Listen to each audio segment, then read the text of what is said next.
आप देख रहे हैं श्री हरि कृपा आश्रम चैनल। संस्थापक स्वामी श्री हरि चैतन्य पुरी जी महाराज।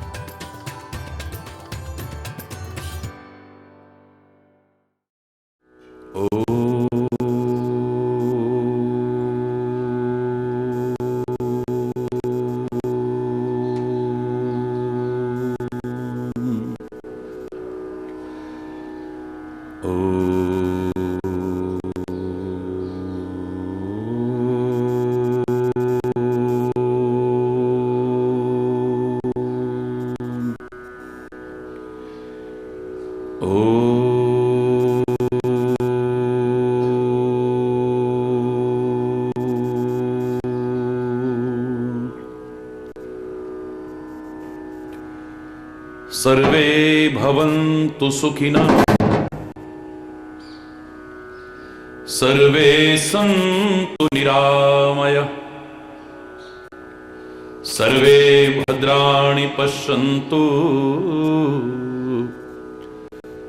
मा कश्चित् दुःखभाग् भवेत्। ॐ शान्ति शान्ति शांति। ओ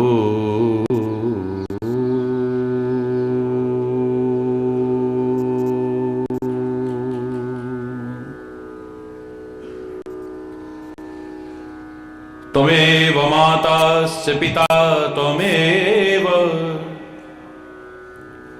त्वमेव बन्धुश्च सखा त्वमेव, त्वमेव विद्याद्रविणं त्वमेव, त्वमेव सर्वं मम देव देव। ॐ शान्ति शान्ति शान्ति। ॐ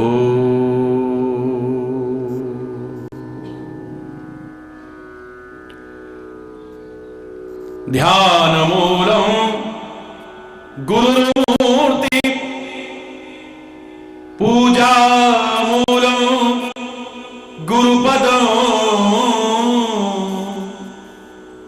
मन्त्रमूलं गुरुर्वाक्यं,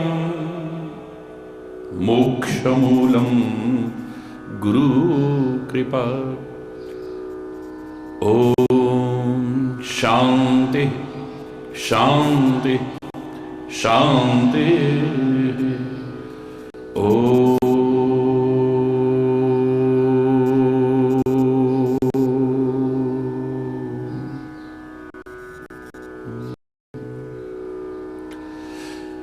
कुछ न बिगड़ेगा तेरा, सतगुरु शरण आने के बाद हर खुशी मिल जाएगी। चरणों में झुक जाने के बाद कुछ न बिगड़ेगा तेरा। प्रेम के मंजिल के राही कष्ट पाते हैं जरूर,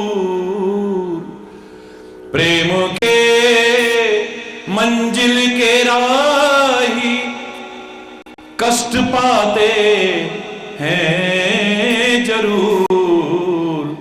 बीज फलता है सदा मिट्टी में मिल जाने के बाद, बीज फलता है सदा मिट्टी में मिल जाने के बाद कुछ न बिगड़ेगा तेरा। सतगुरु शरण आने के बाद कुछ न बिगड़ेगा। फूल से पूछो ये जाकर छाई है कैसी बहार, फूल से पूछो ये जाकर, छाई है कैसी बहार।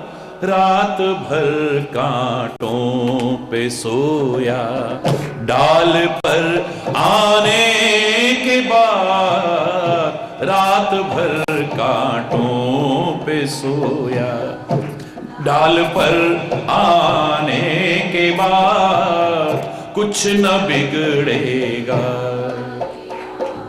सतगुरु शरण आने के बाद कुछ न बिगड़ेगा। देख कर काली निशा को ए भंवर मत हो निराश, देख कर काली निशा को ए भंवर मत हो निराश। बंद कलियां फिर खिलेंगी, रात ढल जाने के बाद, बंद कलियां फिर खिलेंगी, रात ढल जाने के बाद कुछ न बिगड़ेगा। सतगुरु शरण आने के बाद कुछ न बिगड़ेगा। प्रेम कर निष्काम निर्मल, नाम ले घनश्याम का। प्रेम कर निष्काम निर्मल, नाम ले घनश्याम का। सूखी बगियां फिर खिलेंगी, ऋतु बदल जाने के बाद। सूखी बगियां फिर खिलेंगी, रात कुछ न बिगड़ेगा तेरा। सतगुरु शरण आने के बाद कुछ न बिगड़े। हर खुशी मिल जाएगी, चरणों में झुक जाने के बाद कुछ न बिगड़ेगा, कुछ न बिगड़ेगा।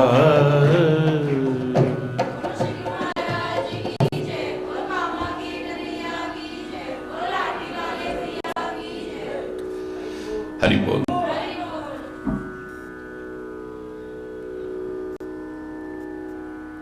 बड़ा अच्छा प्रसंग चल रहा था बहुत दिन से। जीवन को धन्य करना है हमने, निरर्थक ना जाए हमारा जीवन, सार्थक हो हमारा जीवन, सफल हो हमारा जीवन, कृतकृत्य हो हमारा जीवन।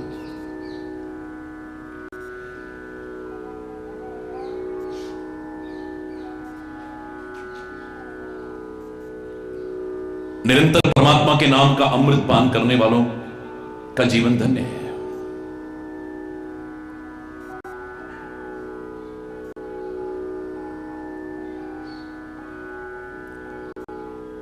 जिन्हें सत्संग मिलता है,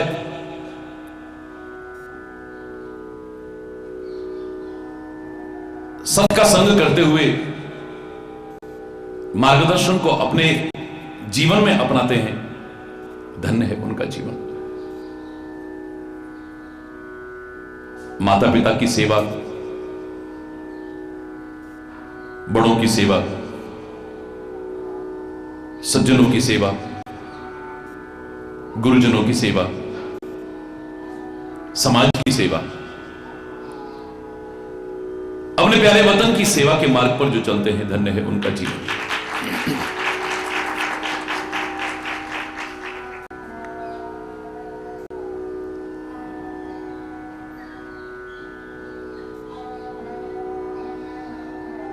इनमें से कोई भी अपना लीजिए आप।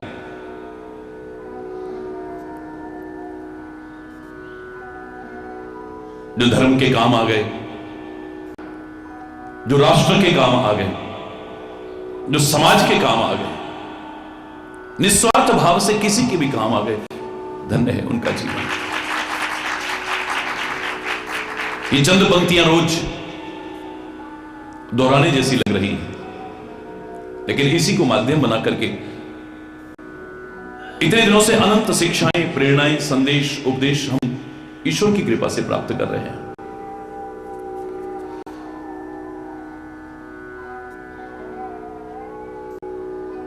विचार कीजिए, कागभुशुंडी कौवे के शरीर में अपने जीवन को धन्य कर जाए, जामवंत ऋछ के शरीर में अपने जीवन को धन्य कर जाए, परमात्मा के स्वरूप पवन पुत्र हनुमान जी वानर के शरीर में अपने जीवन को धन्य और औरों के जीवन को धन्य कर जाएं। महाराणा प्रताप का साथ निभाते हुए राष्ट्र के लिए चेतक घोड़े के शरीर में अपने जीवन को धन्य कर जाए, और हम मानव के शरीर में भी अपने जीवन को धन्य न करें तो विचार कीजिएगा।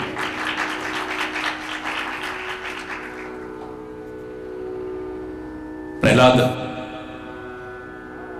राक्षस के शरीर में अपने जीवन को धन्य कर जाए, विभीषण, त्रिजटा, मंदोदरी, माल्यवंत इत्यादि राक्षस के शरीर में, राक्षसों के बीच रहते हुए अपने जीवन को धन्य कर जाएं, और हम मानव के शरीर में भी अपने जीवन को धन्य न करें। स्वयं ही विचार कीजिए, बार बार कहने की आवश्यकता नहीं है।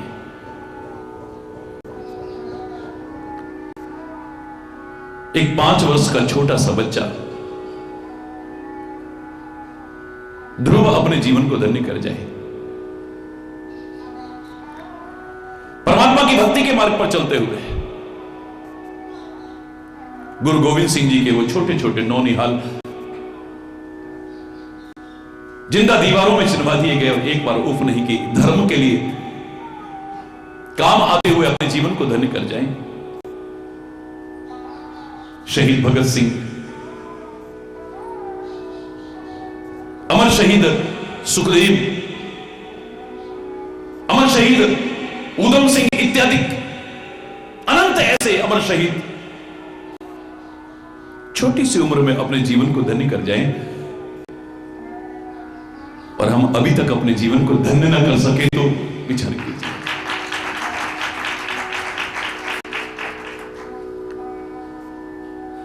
आप किस कुल में पैदा हुए, आप कहां रहते हैं, किस शरीर में पैदा हुए, ये महत्वपूर्ण हो सकता है, लेकिन आप अपना जीवन कैसा जीते हो ये उससे भी ज्यादा महत्वपूर्ण होना चाहिए।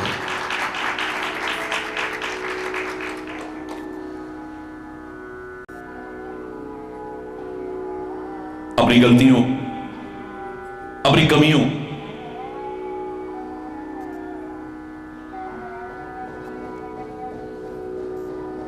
अपनी अज्ञानता के कारण हम जीवन में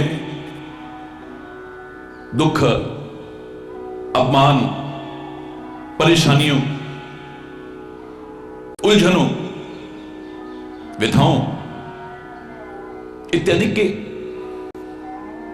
अधिकारी बनते हैं, लेकिन अफसोस हम दोष परमात्मा को देते हैं। इसी प्रसंग के अंतर्गत कल जो हमने चर्चा की कि परमात्मा तो समदर्शी है, वो भेदभाव क्यों करेगा? भेदभाव के अधिकारी हम स्वयं बनते हैं। एक पिता के अनेक पुत्र हैं, कोई बहुत धनवान हो सकता है, उनमें से कोई बहुत विद्वान हो सकता है, उनमें से कोई बहुत शूरवीर हो सकता है, उनमें से कोई बहुत बड़ा यश प्राप्त कर सकता है, कोई कीर्तिमान स्थापित कर सकता है, अपने अपने क्षेत्र में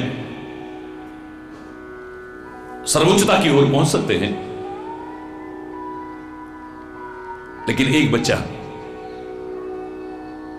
हर प्रकार से अनजान है पूरी तरह से। पिता का स्नेह सबके लिए बराबर होगा,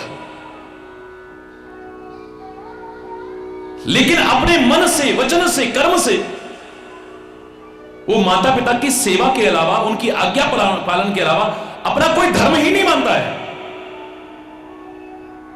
पिता का प्यार जो उसके लिए होगा औरों के लिए नहीं होगा। कभी विचार कीजिए। यद्यपि सम, आप क्या शंका करेंगे परमात्मा के उस व्यवहार पर? मैं कह रहा हूं आपसे, यद्यपि सम नहीं राग न रोषु। यद्यपि परमात्मा समदर्शी हैं, कोई राग नहीं, कोई रोष नहीं, किसी के लिए कोई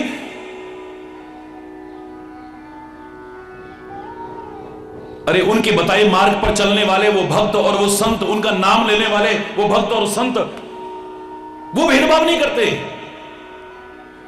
अंजलि स्थाने पुष्पानि वासयन्ते करद्वयम्। अंजलि गत शुभ सुमन जिमि सब सुगंध कर दोई।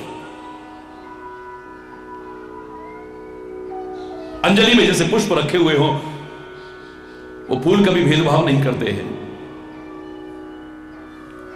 एक हथेली उस फूल को उसके घर से उजाड़ती है, तोड़ती है डाली से, और ऐसे समय में एक हथेली उसे सहारा देती है। यही तो करते हो। लेकिन जब अंजलि बनाकर के पुष्प रखे गए, फूलों ने नहीं कहा कि इस हाथ ने मेरे को मेरे घर से उजाड़ा था, मेरी डाली से तोड़ा था मुझे, और इस हाथ ने ऐसे समय में मुझे सहारा दिया था। दोनों को समान सुगंधी देती है, भेदभाव नहीं करते। कबीरा खड़ा बाजार में सबकी मांगे खैर, ना काहू सो दोस्ती ना काहू सो बैर। तो फिर परमात्मा पर हम कैसे संदेह कर सकते हैं कि वो समदर्शिता को नहीं अपनाता है?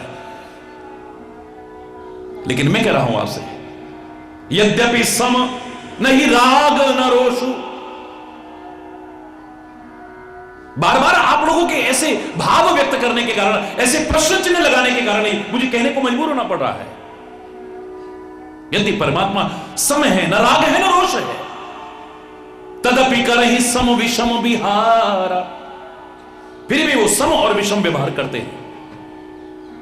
आपको लगेगा भेदभाव हो रहा है, परमात्मा भेदभाव कर रहे हैं, आपको लगेगा है नहीं। एक मां के अनेक बच्चे हैं, पूरा परिवार बैठा हुआ है, और जिम्मेदारी है उन सबका ध्यान रखना।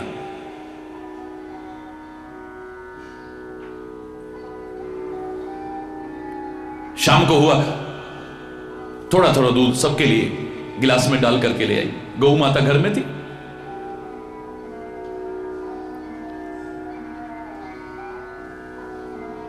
आठ 10 सदस्य वहां बैठे थे, सबको दिया पर एक बच्चे को नहीं दिया। हरि बोल।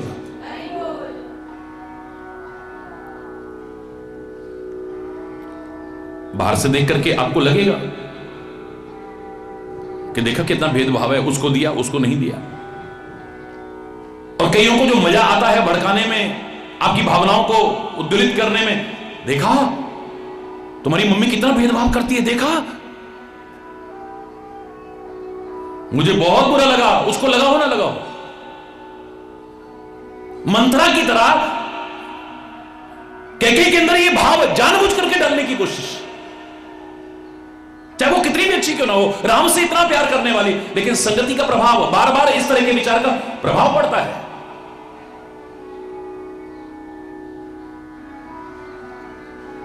मुझे बहुत बुरा लगा, देख सबको दूध दिया, तेरे को नहीं दिया ना। एक बार कहा, 2 बार कहा, 4, उसे भी लगा कि वास्तव में भेदभाव है।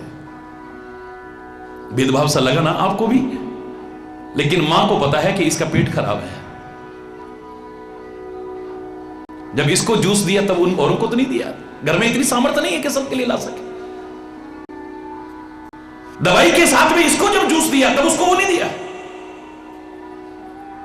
अब उसका पेट खराब है, अगर दूध देगी तो प्यार है या शत्रुता है? बोलो, बोलिए। बाह्य दृष्टिकोण से देखते हुए भेदभाव सा लगा है, लेकिन बिल्कुल मुखिया की तरह है। मुखिया मुख सो चाहिए, खान पान को एक मुख है, इसके अंदर सब आ रहा है, लेकिन ये सबको समान रूप से कैसे दे रहा है? विवेक पूर्वक दे रहा है, अविवेक पूर्वक नहीं। मेरे पर समदर्शिता पर प्रश्न चिन्ह न लगे, इसको सबको दे दूं, चाहे इसका पेट खराब है, उसको ब्लड प्रेशर है तो भी उसको खूब चटपटा भी खिलाऊं, वो डायबिटिक है उसको भी मीठा दूं, घर में त्योहार है सबको मिठाई बांटी तो उसको भी दूं। अरे बोल नहीं नहीं नहीं नहीं, मुखिया मुख सो चाहिए, खान पान को एक, पाले पोसे सकल अंग तुलसी सहित विवेक। ये मुखिया की जिम्मेदारी है, जिसको जो आवश्यकता है वो दे रहा है।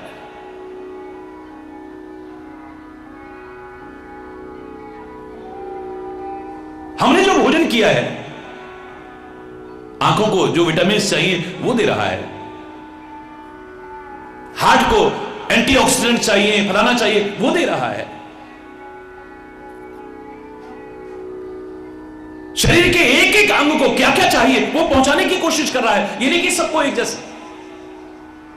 अरे बोल रहा, कहां प्रोटीन्स की आवश्यकता है, क्या विटामिन्स की आवश्यकता है, कहां एंटीऑक्सीडेंट्स की आवश्यकता है, कहां कैल्शियम की आवश्यकता है, कहां विटामिन डी की आवश्यकता है, कहां किसी की, जहां जो आवश्यकता है वो पहुंचाने की कोशिश कर रहा है। भेद सा लगेगा अज्ञानी को, समझदार को कभी भेदभाव नहीं लगेगा। अरे कौन?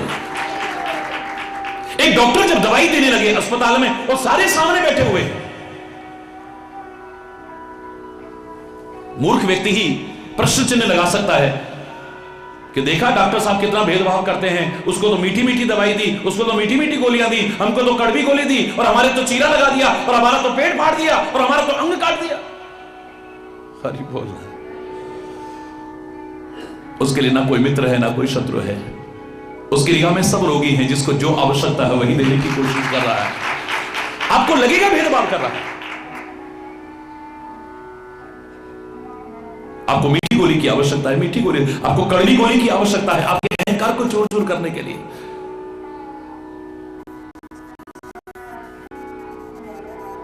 हम गुरु की प्रार्थना करते हैं, कोई धातु की तलवार तो नहीं उसके हाथ में, लेकिन में गुरु सब संघार है। हमारे अंदर जो विकार हैं, हमारे अंदर जो विकृतियां हैं, हमारे अंदर जो कमियां हैं, उनको दूर करने के लिए प्रहार करता है, पर ज्ञान का सहारा हरि बोलना, मीठी मीठी बाकी अगर गुरु जिस दिन करने लगा धर्म का नाश हो जाएगा।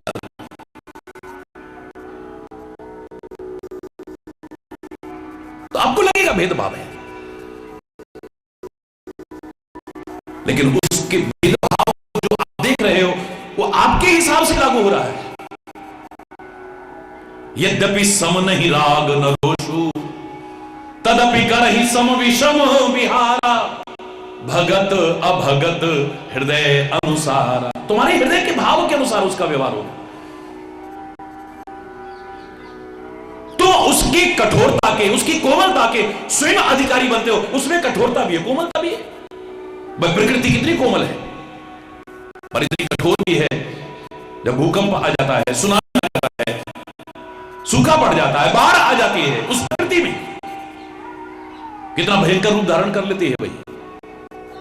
प्रकृति में कोमलता भी है, कठोरता भी है, और उस कोमलता और कठोरता के अधिकारी तुम बनते हो। प्रकृति को दोष मत दीजिए। मां के पास प्यार भी है, दुलार भी है और मार भी है। कई बार कान पकड़ के थप्पड़ भी मार देती है। बेवजह तो थप्पड़ नहीं मारेगी मां। हरि बोल। बच्चे की जरा सी रुदन की आवाज सुनकर के उसकी जान पहले निकल जाती है। जो बच्चे की आंख में एक आंसू नहीं देख सकती है, आप क्या सोचोगे? बेवजह कठोर बन जाएगी वो। हरि बोलना।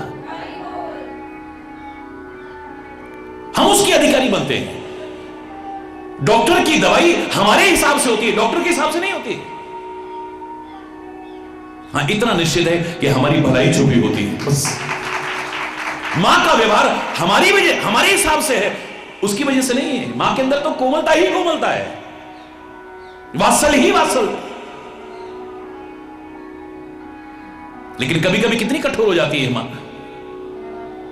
बच्चे के हाथ में कहीं फोड़ा हो गया, डॉक्टर के पास ले गई, उन्होंने कहा मां जी इसको चीरा लगाना पड़ेगा। बोले लगाओ ना। नहीं नहीं, तुम्हारे सामने नहीं लगाऊंगा, तुम बाहर जाओ। क्यों डॉक्टर साहब? बोले मैं जानता हूं मां की क्या हालत हो जाती है, आप बाहर जाओ। बोले नहीं डॉक्टर साहब, आप चिंता मत करिए, आप तैयारी करिए और इसको करिए ना। आप हाथ पकड़ के अंदर ही अंदर रो रही होगी, लेकिन बाहर एक आंसू नहीं आ रहा है। कैसे दिल अपना कठोर कर लिया उस मां ने। मां के दिल में कठोरता नहीं है, लेकिन तेरी भलाई के लिए कठोर कर रही है, बटखोर बन रही है, उसके अंदर कठोरता नहीं है। अब बच्चा रो रहा है, बिलख रहा है, मम्मी मम्मी, कोई परवाह नहीं, नहीं बेटा ठीक हो जाएगा, नहीं बेटा ठीक हो जाएगा। ये वही मां है जो जरा सा रोना नहीं सुन पाती थी, आज व्याकुल होकर के अधीर होकर के पुकार रहा है बच्चा, लेकिन सुनिए नहीं, रोने दो। अगर आज ये नहीं रोएगा ना, लेकिन नासूर बन गया तो इसका रोना कितना होगा। इस छोटे से अगर रोग का इलाज ना हुआ, ये कितना भयंकर रूप धारण कर सकता है, कुछ कह नहीं सकता है। रामायण में बड़े प्यारे शब्दों में कहा, जो तुम्हें भेदभाव सा नजर आता है वो तुम्हारी वजह से है, भगवान की वजह से नहीं। वज्रादपि कठोरानि, भगवान वज्र से भी कठोर हैं। और कोमलानि कुसुमानि च, कुसुम से भी, जोर से बोलो ना, कोमल कुसुमो ही चाहे। चित्त खगेश राम कर समुझ परे नहीं काहे।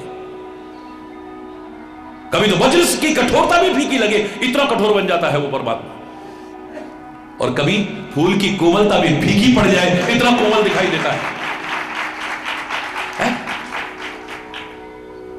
अधूरी कथा नहीं होती मुझसे। भगवान बड़े कोमल है भक्तों के लिए। भगवान शंकर को क्या कहते हो? भोले भाले। वो भोले भी हैं और भाले भी हैं, याद रखिए। बोला भक्तों के लिए जोर से बोलो, और दूसरों के लिए भाले। अगर अपने भक्त के लिए भी कभी कठोरता अपनाते हो, उसकी भलाई के लिए अपनाएं। यह है महिमा जानई दुर्वासा। दुर्वासा अच्छी तरह जानते हैं इस महिमा को। एकादशी के दिन अपने व्रत का पारण करना है, हर एकादशी की तरह। सौभाग्य से दुर्वासा ऋषि पधारे, संत महापुरुष कृपा करके स्वयं पधारे, तो इससे बड़े सौभाग्य और क्या हो सकते हैं। सहसा ही अंदर से आवाज निकलती है, आज धन्य में धन्य अति। यद्यपि समविधिहीन निज जन जान राम वही संत समागम दी। परमात्मा ने कृपा करके मुझे आज संत का साथ दिया है, सदगुरु का साथ दिया है, महापुरुषों का साथ दिया है। धन्य है। अम्बरीश बड़े प्रसन्न हुए कि दुर्वासा ऋषि पधारे हैं, प्रार्थना की है। मैंने व्रत का पारण करना है। आप स्नान करके आते हैं, अभी शिष्यों सहित स्नान करने गए, लौट करके आए। कुल पुरोहित ने कहा कि समय निकल रहा है पारण का, तो आप यहीं ब्राह्मणों को कुछ देकर के अपना पारण कर लीजिए। और कुछ नहीं लिया उन्होंने, मात्र थोड़ा सा जल। पता लगते ही क्रोधित दुर्वासा ऋषि गुस्से में आग बबूला हो गए, तुमने मेरा अपमान किया है।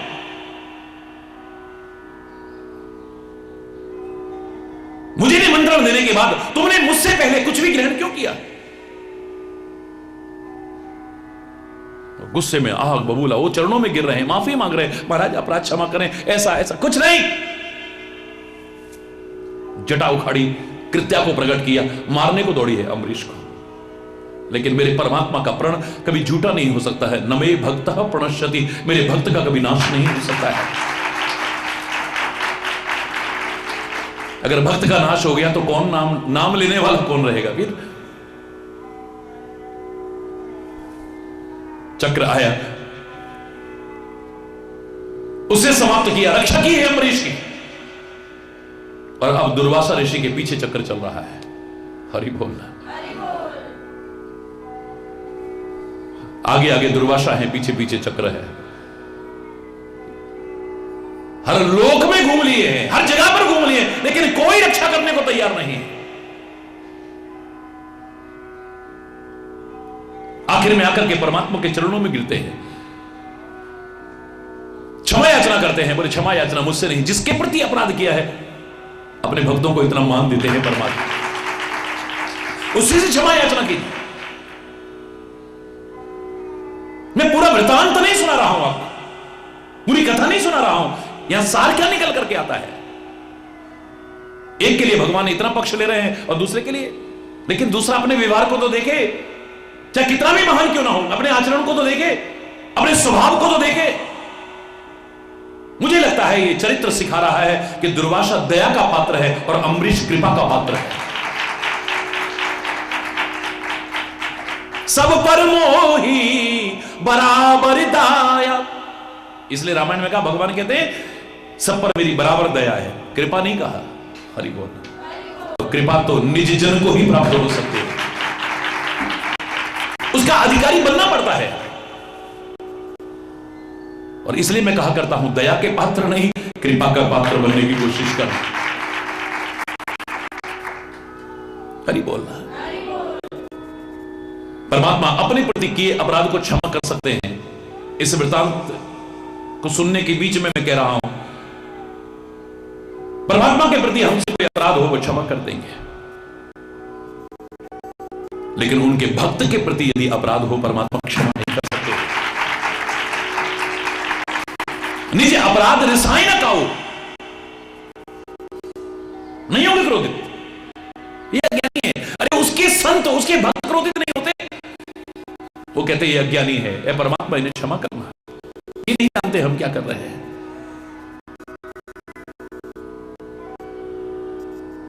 संत की विशेषता ये है कि बुरा चाहने वाले, बुरा करने वाले का भी जो भला चाहे वो संत हो सकता है, उसके मन में दुर्भावना है, इसका भी भला बुद्धि दे रहा है। फिर परमात्मा अपराध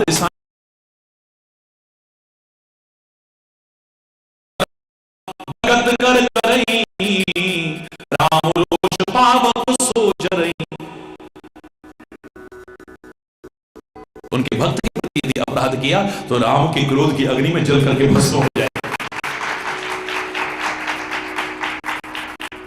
मिशन रावण भी अगर श्री राम को छेड़ता तो अरे बोलना, जगत माता सीता को उसने अरे बोलना, राम बर्दाश्त नहीं कर सकते हैं। ये माध्यम बनाया है एक, अन्यथा तो परमात्मा श्री राम तो क्षमा कर देते हैं। कोई भी अपराध उससे बन जाता, वो कहते हैं अच्छा कोई बात नहीं, क्षमा किया। सासत कर पुण्य कर ही पसाओ, नाथ प्रभु न कर सहज स्वभाव। ये तो समर्थ लोगों का सहज स्वभाव होता है, जो समर्थ है। अगर हमारी गलती पर हमें दंड देंगे ना, और गलती का एहसास करके हम क्षमा याचना कर लें, उस गलती से मुक्ति का उपाय वही कृपा करके बताते हैं, वही बताते हैं, क्षमा कर देंगे। वो इतिहास भरा हुआ है, पूरा इतिहास। हरि बोल। जो अपराध भगत कर रही, राम रोष पावक सो। इस वृतांत को सुनकर के भी भेदभाव सा लगता है, लेकिन भेदभाव के अधिकारी हम स्वयं बनते हैं या परमात्मा बनते हैं? बोलो। हमारा स्वभाव, हमारा आचरण, हमारे कर्म, हमारी सोच, हमारी संगति, इस सम और विषम व्यवहार की हमें अधिकारी बनाती है। याद रखिए, अच्छा अच्छा बनाना, बस कृपा के पात्र बनोगे। चर्चा आई है तो एक छोटा सा उदाहरण याद आता है, लेकिन बड़ा महत्वपूर्ण उदाहरण है। विभीषण को राज किया गया है।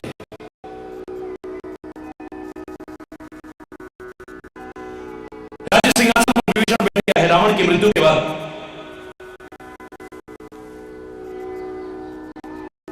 राज होने के बाद आकर के प्रभु के चरणों में अपने मंत्रियों, अपने अधिकारियों के साथ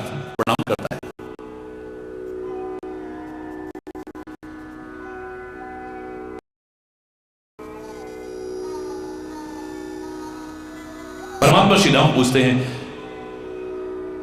विभीषण के मुख को देख करके, क्या कुछ कहना चाहते हो? हां प्रभु, कुछ कहना चाहता हूं मैं। आप अंतर्यामी हैं प्रभु, तो कहो ना, मुझसे कैसा संकोच। जब मुझे सर्वस्व मानते हो तो तुमेव माताश्च पिता तुमेव बंधुश्च सखा तुमेव। सखा भी तो हूं मैं तुम्हारा। जैसे मित्र से अपने दिल का हाल नहीं छुपाते हो, मेरे सामने कहो ना। और मेरे जैसा अपना होगा कौन तुम्हारा? मुझसे ही छुपाओगे तो निसंकोच कहो ना, क्या बात है।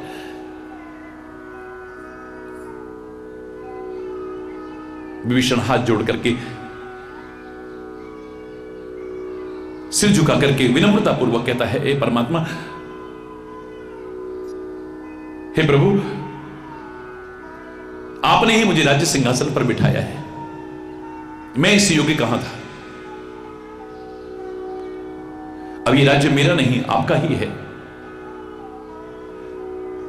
राज्य सिंहासन पर देखने को मैं बैठा हुआ हूं, लेकिन कृपा बनाना, कृपा करे रखना, राज्य सिंहासन पर आप ही विराजमान रहे।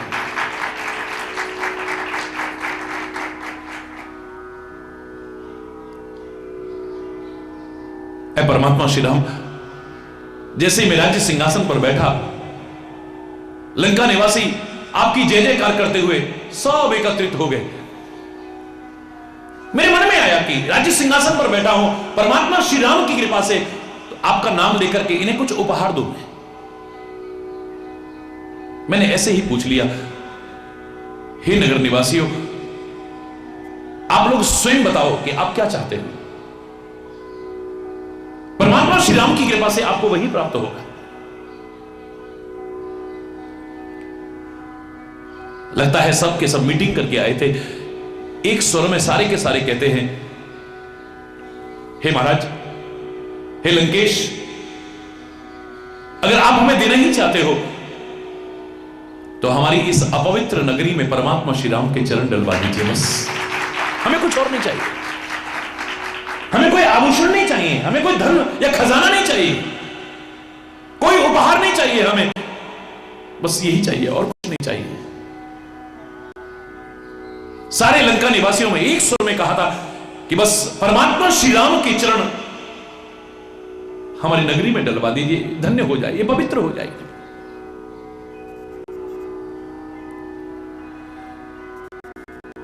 आपका स्वभाव जान करके, आपको समझते हुए, आपकी कृपा से मैंने उन्हें हां कर दिया है। क्योंकि मुझे मालूम है कि पहले तो मैं आपसे नहीं कर सकता था। 14 वर्ष राम वनवासी,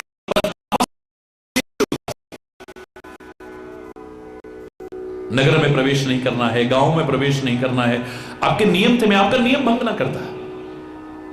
आप एक लक्ष्य को लेकर के चल रहे थे, मैं आपको लक्ष्य से भी नहीं हटाने की कोशिश करता। लेकिन अब तो 14 वर्ष की अवधि भी पूर्ण हो गई है और आप जिस कार्य के लिए आए थे वो कार्य भी हो गया है। तो हे राम, अगर आपकी कृपा हो जाए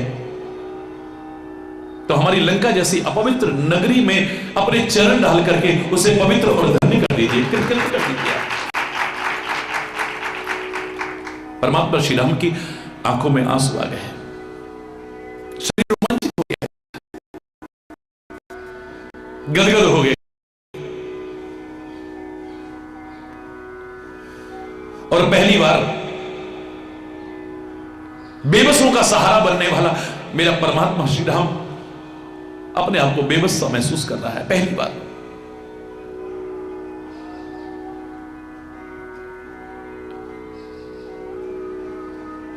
भाव भंगिमाओं से पता चल रहा है। विभीषण को देख करके कहते हैं, विभीषण, मैं तुम्हारी बात को कभी टाल नहीं सकता, तुम भी जानते हो। अपने वचन टरे तो टारू, भक्त के वचन निभाऊं। मैं निज भक्त ने हाथ भी कहूं, ये बेचे तो बिक जाऊं, मैं तो बिकने को भी तैयार हूं। प्रबल प्रेम के पाले पड़कर हरि को नियम बदलते देखा, उनका मान टले टल जाए, पर भक्त का मान न टलते देखे।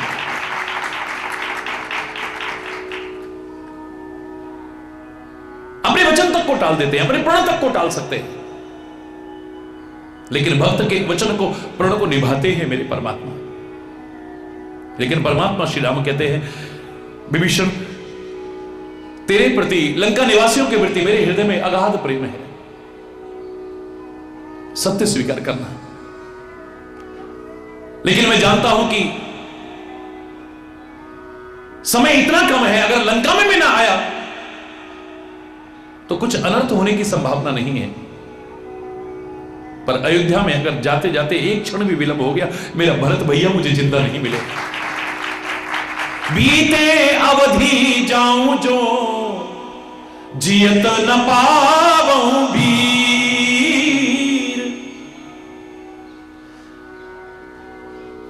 अवधि बीतने पर एक क्षण का विलंब हो गया ना,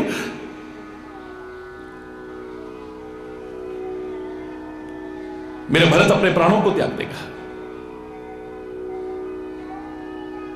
और मेरे भरत को कुछ हो गया तो तुम सोच लो। हरि बोलना। मार्ग में जगत माता सीता के उस वचन को निभाने के लिए गंगा जी पर उतरा है पुष्पक विमान, लेकिन वहां पर भी तुरंत हनुमान से कहा वेश बदल के जाना, इस वेश में मत जाना, इस वेश में देखेंगे तो अकेला कैसे आ गया, कुछ अनर्थ तो नहीं हो गया है, वो वैसे ही मर जाएगा। वेश बदल करके जाना और जाकर के कहना कि श्री राम बहुत चंद क्षणों में ही अवध में प्रवेश करने वाले हैं, क्योंकि भरत एक एक क्षण उसके प्राण उस अवधि में टिके हुए हैं।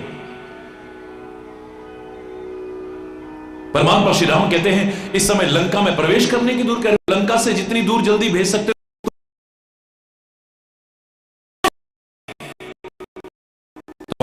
विमान है ना, उस विमान को लाओ और मुझे बिठा करके जल्दी से जल्दी अपनी नगरी से दूर और अवध में प्रवेश कराओ।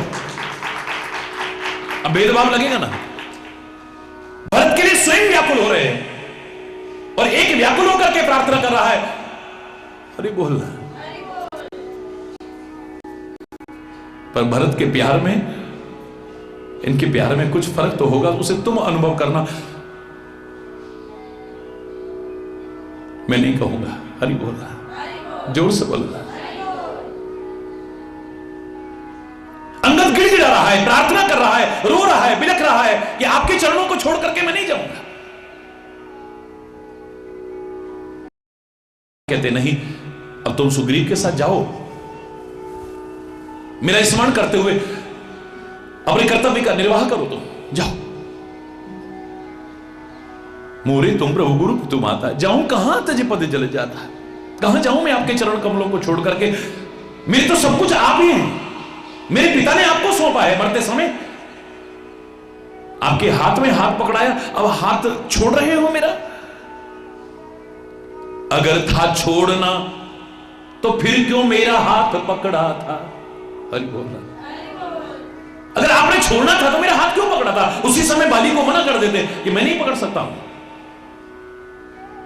कितना कुछ कहने पर इतना, श्री राम कहते नहीं तुम जाओ। और हनुमान ने एक बार नहीं कहा कि मुझे रख लो अयोध्या में। परमात्मा श्री राम कहते हैं सुग्रीव से, क्योंकि राजा की आज्ञा के बिना नहीं हो सकता ना, हे सुग्रीव, हे किष्किंधा नरेश, अगर तुम्हारी आज्ञा हो तो मैं हनुमान को कुछ दिन अपनी सेवा में रख लूं। हरि बोल, कुछ दिन अपनी सेवा में रख लूं। यहां आपको भेदभाव लगेगा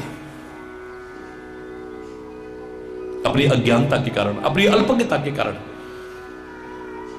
और यदि आप परमात्मा को समझने की कोशिश करोगे, आपके मन में किंचित भी संदेह उत्पन्न नहीं हो सकता है। अंतर्मन से जिसने जो चाहा है उसे मिला है उस दरबार से। तुम सोचो तुमने क्या चाहा है।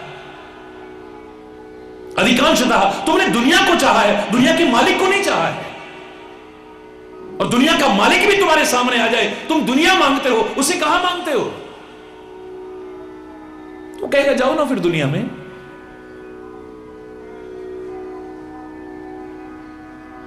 बहुत से लोग उपहार मांगते हैं, खुशकिस्मत वो लोग हैं जो उसका प्यार मांगते हैं। हरि बोल। कोई संसार मांगते हैं, कोई जगत का व्यवहार मांगते हैं, कोई घर परिवार मांगते हैं,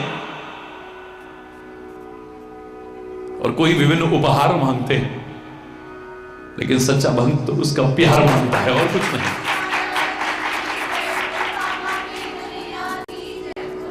365 रानियां हैं एक राजा की। पुराने जमाने में हुआ करती थी। क्यों होती थी? हम काहे को चक्कर में पड़े। हालांकि उनका भाव होता था जितने राजाओं की कन्याएं हमारे राज्य में आएंगी, युद्ध भूमि में कभी जाना पड़ेगा तो उतने राज्य के राजा लोग हमारे विपक्ष में खड़े नहीं होंगे। उद्देश्य ये होता था अधिकांशतः। आज वो टाइम नहीं है। परमात्मा श्री राम ने ही हमारे लिए मर्यादा स्थापित की है। शूर्पणखा के ये कहने पर कि मुझसे विवाह करो, मेरा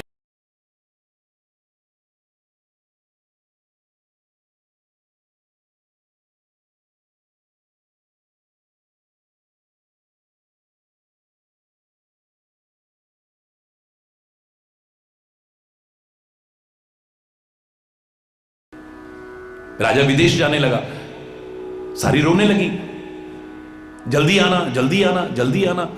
अच्छा क्या लेकर के आऊं तुम्हारे लिए? अब प्यार की कैटेगरीज पता लग गई 2 मिनट में। फटाफट सबने अपनी अपनी लिस्ट बना के दे दी। हरि बोल। जोर से बोलो ना। पर्चियां आती रही, मंत्री इकट्ठे करते रहे और राजा ने कहा संभाल के रखना। जब विदेश से लौटने लगे, राजा को याद आया कि मैंने सारी रानियों से कहा था कि तुम जो चाहो मैं लेकर के आऊंगा, बता दो। और उन्होंने अपनी पर्ची पर लिख के दिया था। मंत्री कहां है वो पर्चियां? ये नहीं महाराज, देखो एक पढ़ी, दूसरी, तीसरी, चौथी, जो जो कहा सारा कुछ आ रहा है। जो जो उसमें लिखा था राजा ने वो सब चीजें मंगाई, लेकिन एक पर्ची बिल्कुल खाली थी। हरि बोल। राजा कहने लगा लगता है मेरे वियोग में बहुत रो रही होगी, बिलख रही, उसे याद नहीं रहा होगा लिखना, बहुत प्यार करती है, क्या चाहती होगी? अच्छा सबकी तरफ नजर दौड़ाई, ये चाहती होगी ये ले आओ, ये चाहती होगी ये ले आओ, ये चाहती होगी ये ले आओ, ये चाहती होगी ये। औरों के लिए एक एक जो लिखा था वो आया और उसके लिए इतनी सारी चीजें इकट्ठी हो गई। हरि बोल। जोर से बोलो। अब राजा जब लौटा तो जिसने पर्चियों में जो जो लिखा था वो अपने सैनिकों के हाथ, सेवकों के हाथ उनके महलों में भेज दिया। लेकिन जिस पर्ची में कुछ नहीं लिखा था, राजा विभिन्न उपहार लेकर के स्वयं पहुंच गया। वो तो पागल होकर के दौड़ी, चरणों में लिपट गई, आंसुओं से धो दिया चरणों को। राजा ने उठाया, गले लगाया, रानी मेरे को विशेष राजकार्य से जाना है, बस मैं ही जानना चाहता था कि तुम्हारी पर्ची में कुछ लिखा नहीं था, तुम क्या चाहती थी? देखो मैं ये भी ले आया, ये भी ले आया, ये भी ले आया, वो भी ले आया, वो भी ले आया, ढेर लगा दिया वहां पे। बोली महाराज ना मैं ये चाहती थी ना वो चाहती थी ना वो, मैं तो खाली आपको चाहती थी, बस आप आ जाओ मेरा काम पूरा हो गया। अब राजा आएगा तो खाली हाथ तो नहीं आएगा ना। हरि बोलना। तुमने इतना मांगा, तुम्हें इतना ही मिला, और उसे मांगा इतना भी मिला और वो भी मिल गया, इससे ज्यादा अच्छा और क्या होगा? बोलो। हरि बोल। परमात्मा श्री राम ने क्या कहा था? उस माया सीता से क्या कहा था? उसको माध्यम बनाकर के संसार के लोगों से क्या कहना चाहते हैं? अरे ओ संसार के जीवो, ये नकली सोने की खाल कह रहे हो? मैं सोने की लंका में तुम्हें पहुंचा दूं, लेकिन मुझसे दूर होकर के अगर तुम चाहोगे ना तो कभी सुखी नहीं हो पाओगे। तुम नकली सोने की खाल हिरण की क्या कहते हो? सोने की लंका में भी पहुंचा दो, लेकिन वहां रह करके भी तुम मेरे अभाव में सुखी रह पाओगे। हरि बोलना, जोर से बोलना। अब कितना भेदभाव है। औरों को तो एक ही चीज, उसके लिए इतनी लेकर के आए और उसके घर में भी चले गए, हमारे घर में भी नहीं आए। भेदभाव राजा नहीं कर रहा, तुम्हारा अपना व्यवहार तुम्हें भेदभाव का अधिकारी बना रहा है। हरि बोलना। मास्टर जी भेदभाव कर रहे हैं या तुम भेदभाव करवा रहे हो? हरि बोलना। जितना लिखोगे उतना ही पाओगे फिर। हरि बोलना। इसमें भी जितना लिखोगे उतना ही तो मिलेगा ना। तुम ही लिख रहे हो, स्वयं लिख रहे हो। अब तुम्हारे ऊपर निर्भर है कि इस पर क्या लिख रहे हो। तुम गलत कर्म करके अपने भाग्य को कैसा बनाते हो या अच्छे कर्म को करके भाग्य कैसा बनाते हो। गलत सोच करके आप कैसा अपना भाग्य बनाते हो और अच्छी सोच बना करके कैसा अपना भाग्य बनाते हो। गलत संगति करके आप कैसा अपना भाग्य बनाते हो और अच्छी संगति करके आप कहां से कहां पहुंच करके अपने भाग्य को कितना ऊंचा बनाते हो। ये तुम्हारे ऊपर निर्भर करता है। न परमात्मा भेदभाव करते हैं, न गुरु भेदभाव करते हैं, न संत भेदभाव करते हैं, न माता पिता भेदभाव करते हैं। मैं चैलेंज करके कह सकता हूं, इस भेदभाव के अधिकारी हम बनते हैं। परमात्मा कहते हैं मुझे सब प्रिय है, सब मम प्रिय, सब मम उपजाए, सब मुझे प्रिय हैं, सब मेरे ही तो पैदा किए हुए हैं। उनमें मनुष्य ज्यादा प्रिय हैं, मनुष्यों में द्विज ज्यादा प्रिय हैं, द्विजों में वेद को धारण करने वाले ज्यादा प्रिय हैं, उनमें विरक्त ज्यादा प्रिय हैं, उनमें ज्ञानी ज्यादा प्रिय हैं, उनमें विज्ञानी ज्यादा प्रिय हैं। और जहां सब दीवारें टूट गई, जाति धर्म पंथ संप्रदाय सारी की सारी दीवारें टूट गई। सब ते प्रिय मोहि निज दासा, सब ते प्रिय मोहि निज दासा, जेहि गति छोड़ी न दूसरी आशा, जेहि गति छोड़ी न दूसरी। सबसे ज्यादा मुझे प्रिय अपना दास है। तू काहे का दास है? सोच, काहे का गुलाम है तू?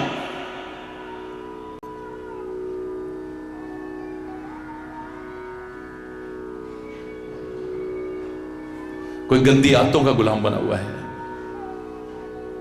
कोई गलत संगति का गुलाम बना हुआ है, कोई विकारों का गुलाम बना हुआ है, कोई कहते हुआ किसी न किसी चीज के गुलाम। जिस दिन उसके गुलाम बन गए ना, हम सारी गुलामियों से मुक्त हो जाएंगे। वो गुलाम नहीं रहने देगा, वो तो गले लगाएगा। उसकी औलाद बनोगे फिर, और औलाद गुलाम नहीं होती है,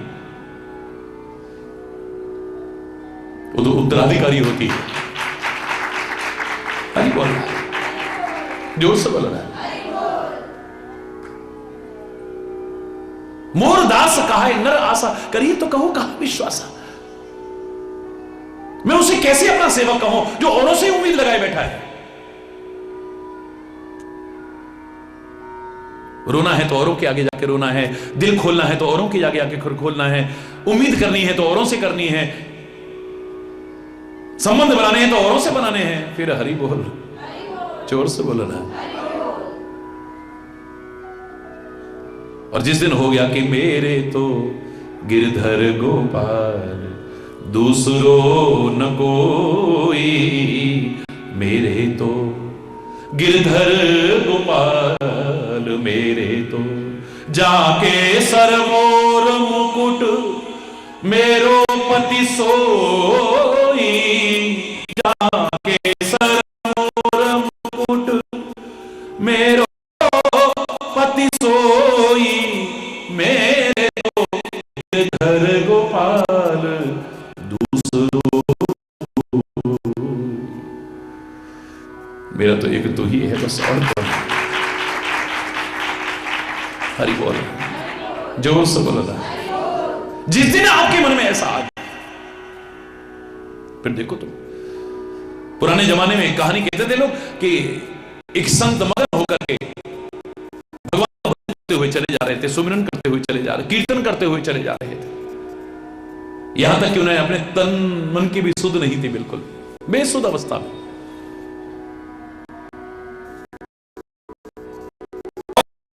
कीर्तन करते हुए जाते हुए एक नदी के किनारे से निकल रहे थे।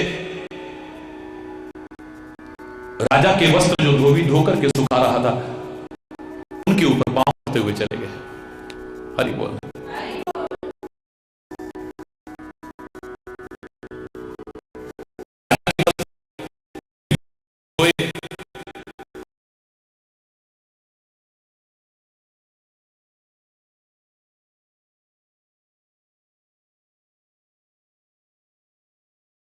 और डंडे से मारना शुरू कर दिया। पुराने लोग सुनाया करते थे कि भगवान का सिंहासन डोल गया। लक्ष्मी जी के कोमल कोमल हाथों से अपने चरणों को छुड़ा रहे हैं जो दबा रही थी। व्याकुल होकर के दौड़ने की कोशिश करने लगे तो लक्ष्मी जी कहने लगी, प्रभु कहां जा रहे हो आप? बोले मेरा भक्त आज एक संकट में है, अगर उसको कुछ हो गया तो मेरा प्राण टूट जाएगा, उसकी रक्षा करने जा रहा हूं। और पीछे मुड़ के भी नहीं देखा, दौड़ करके उसकी रक्षा करने के लिए आगे बढ़ते हैं। लक्ष्मी जी देखते हैं ऐसा कौन सा भक्त है भाई जिसके लिए इतने पागल होकर के बेसुध होकर के जा रहे हैं परमात्मा। लेकिन क्या देखती हैं, वहां तक पहुंचे भी नहीं, वापस लौट आए, उदास होकर के बैठ गए। प्रभु आपकी लीला भी ना कोई समझ नहीं सकता। आपको समझना, आपकी लीला को समझना बहुत टेढ़ी खीर है। अरे कहां तो आप मेरे हाथों से अपने चरण छुड़ा करके भाग रहे थे, एक क्षण का विलंब नहीं कर रहे थे। मेरे भक्त का अगर नाश हो गया तो मेरा प्राण खत्म हो जाएगा, और कहां उसकी रक्षा भी नहीं की। मैंने खुद देखा है वो पिट रहा है, और आप वापस लौट आए। बोले पहले मेरा भक्त पिट रहा था और बाद में देखा कि वो भी मुकाबला करने लग गया है, वो भी अपनी ताकत आजमाने लग गया है, वो भी उलट करके प्रहार करने लग गया है। अब उसको अपनी ताकत आजमा ले दो। जब अपनी ताकत हार जाएगा तब हाथ उठाएगा ना, जय जय श्री राधे, मैं फिर रक्षा करने पहुंच जाऊंगा। हरि बोल। भाई तेरे अंदर ताकत है तो आजमा ले तू, जब हार जाए तो उठा देना फिर। हरि बोल। अब आप कहोगे बड़ा भेदभाव है। हरि बोलना, जोर से बोलना। जिसको कोई भरोसा नहीं, एक भरोसो, एक बल, एक आस विश्वास, उसी का खाली है, कदम कदम पर रक्षा करते हैं।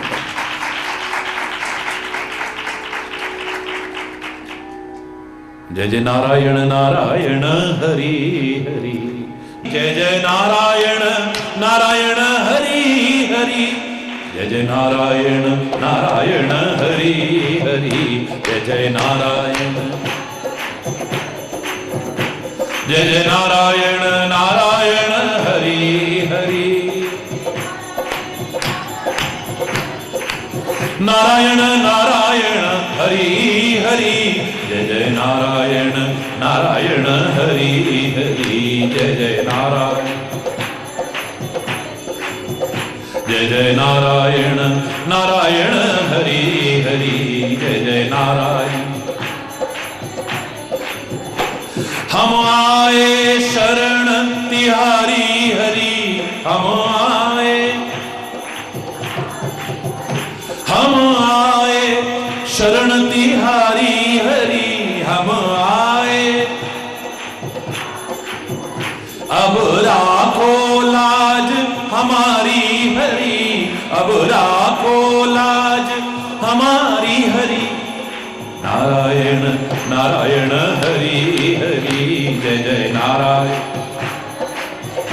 जय जय नारायण नारायण हरि हरि, जय जय नारायण।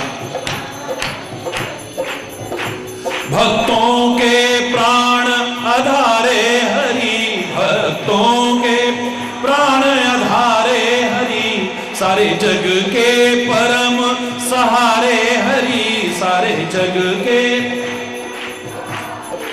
नारायण नारायण हरि हरि, जय जय नारायण, नारायण नारायण हरि हरि, जय जय नारायण, नारायण हरि हरि, जय जय नारायण, नारायण नारायण हरि हरि, जय जय नारायण नारायण हरि।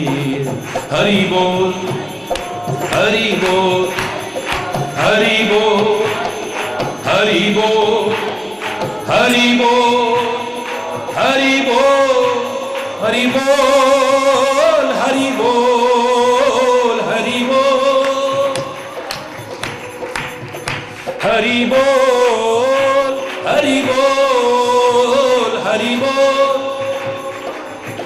हरि बोल, हरि बोल, हरि बोल, हरि बोल, हरि बोल, हरि बोल, हरि बोल, हरि बोल, हरि बोल, हरि बोल, हरि बोल, हरि बोल, हरि बोल, हरि बोल।